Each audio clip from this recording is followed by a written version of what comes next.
ரசுல்லா காட்டி தந்த சொர்க்கத்தின் பொக்கிஷம் என்னன்னு பார்ப்போமா? வீடியோ ஃபுல்லாக பாருங்கள். வாங்க வீடியோக்குள்ளே போகலாம். அஸ்ஸலாமு அலைக்கும் வரஹ்மத்துல்லாஹி வபரகாத்துஹு. ஒரு தடவை ரசுல்லாவும் சஹாபாக்களும் போயிட்டுருக்காங்க. அப்போ சஹாபாக்கள் ஒரு மேடான பகுதியில் ஏறும்போது அல்லாஹு அக்பர் அல்லாஹு அக்பர்னு சத்தமாக சொல்கிறாங்க.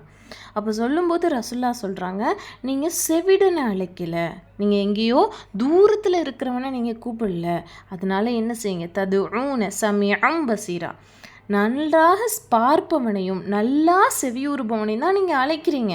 உங்களுக்குள்ளே நீங்கள் அழைச்சிக்கங்க. ஊருக்கே கத்துற மாதிரி கேட்குற மாதிரி நீங்கள் அழைக்க வேணாம், உங்கள் மனசுக்குள்ளே நீங்கள் அழைச்சிக்கங்கிற மாதிரி ரசுல்லா சொல்கிறாங்க. சொன்ன பிறகு ரசுல்லா யா அப்துல்லா பின் கைஸ்ன்னு சொல்லிட்டு அந்த சஹாபியை கூப்பிட்றாங்க. கூப்பிட்டதும் அந்த சஹாபி சொல்கிறாரு, லப்பைக யார சொல்லா, சொல்லுங்கள் யார சொல்லா, அந்த வந்துட்டேன் அப்படின்ற மாதிரி அந்த சஹாபி போகிறார். அப்போ அந்த சஹாபிட்ட ரசுல்லா சொல்கிறாங்க, சொர்க்கத்தின் பொக்கிஷங்களில் ஒரு பொக்கிஷத்தை நான் உங்களுக்கு சொல்லித்தரட்டா அப்படின்னு கேட்குறாங்க.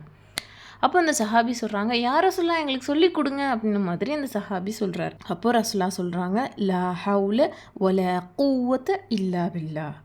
இந்த வார்த்தையை சொர்க்கத்தின் பொக்கிஷம்னு ரசுல்லா சொல்லி கொடுக்குறாங்க. இப்போ நம்ம இடத்துல இருக்கக்கூடிய ஒரு பொக்கிஷமாக இந்த உலகத்தில் நாம் எதை பார்ப்போம்? விலை மதிப்பு மிக்க ஒரு பொருளை பார்ப்போம். நம்ம போட்டிருக்க ஒரு கம்மலே எடுத்துப்போமே, இந்த ஒரு கிராம் 2 கிராம் கம்மலை நம்ம எப்படிலாம் பாதுகாப்போம்? நம்ம வீட்டுக்குள்ளே ஒரு ரூமுக்குள்ளே ஒரு பீரோலுக்குள்ளே ஒரு உள்பீரோலுக்குள்ளே ஒரு டப்பாக்குள்ளே ஒரு பேப்பர், அந்த பேப்பருக்குள்ளே இந்த கிராம் தோடு வச்சுருப்போம்.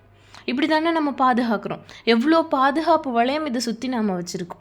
ஆனால் சொர்க்கத்தின் பொக்கிஷம் அப்படின்னா அந்த வார்த்தையை நம்ம எப்படியெல்லாம் பாதுகாக்கணும், நம்முடைய ஈமானில் அந்த வார்த்தை எப்படியெல்லாம் வெளிப்படணும், அப்படி அந்த வார்த்தையில் என்ன இருக்குன்னு பார்த்தா அல்லாஹ்வை பற்றிய ஒரு சரியான புரிதல் இருக்குது.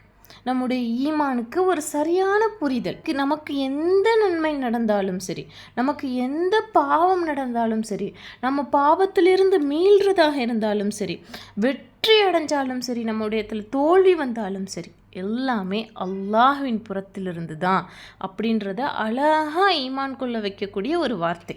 அதாவது லா ஹவுல, திரும்புதல் இல்லை. லா ஹவுலன்னா திரும்புதல் இல்லை. செய்யக்கூடிய காரியத்திலிருந்து நான் விலகிறேன் அப்படின்னா அது இல்லா பில்லா, அல்லாஹுவை தவிர வேறு யாராலையும் முடியாது. ஒல குவத்த, செய்வதற்கு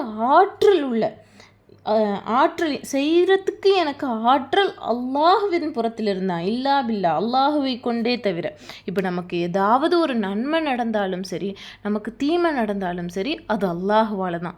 ஆமாப்பா, இதை நான் தான் செஞ்சேன், நான் தான் இதை முடித்தேன், நான் இதுக்கு எவ்வளோ கஷ்டப்பட்டேன் தெரியுமா, இது எப்படியெல்லாம் எனக்கு முடிஞ்சிச்சு தெரியுமான்ற மாதிரி நம்ம அந்த இடத்துல அல்லாஹு மறந்து நம்ம பேசுகிறோன்னா அந்த பொக்கிஷம் நம்ம இடத்துல இல்லை. எனக்கு ஒரு தீமை நடப்புது, தீமைன்ற காரணத்தால் நீங்கள் இப்படிலாம் பேசினாங்கல்ல, அதனால தான் இப்படி முடிஞ்சு போச்சு அப்படின்ற மாதிரி என்னுடைய ஈமான் இருந்துச்சு அப்படின்னா அந்த பொக்கிஷம் நம்ம இடத்துல இல்லை. அப்போது நமக்கு எந்த நன்மை செஞ்சாலும் சரி, எந்த தீமை நடந்தாலும் சரி, நாம் ஈமான் கொள்ள வேண்டிய ஒரு விஷயமான லா ஹவுல வல குவத்த இல்லா பில்லா அப்படின்ற ஒரு வார்த்தையை நம்ம இடத்துல இருந்துச்சு, அந்த எண்ணம் இருந்துச்சுன்னா அது சொர்க்கத்தினுடைய பொக்கிஷம்னு ரசுல்லா சொல்லி தந்திருக்காங்க. எது நடந்தாலும் அல்லாஹுடைய ஆற்றலால் தான் நமக்கு நடந்துச்சுன்ற ஒரு பசுமையான நினைவு தான் லா ஹவுல வல குவத்த இல்லா பில்லா. இந்த பொக்கிஷத்தை நம்ம இம்மையிலையும் பாதுகாப்போம், மறுமையில் இந்த பொக்கிஷன் மூலியமாக சொர்க்கத்தை அடையக்கூடியவங்களாக இருப்போம். அஸ்ஸலாமு அலைக்கும் வரஹ்மத்துல்லாஹி வபரகாத்துஹு.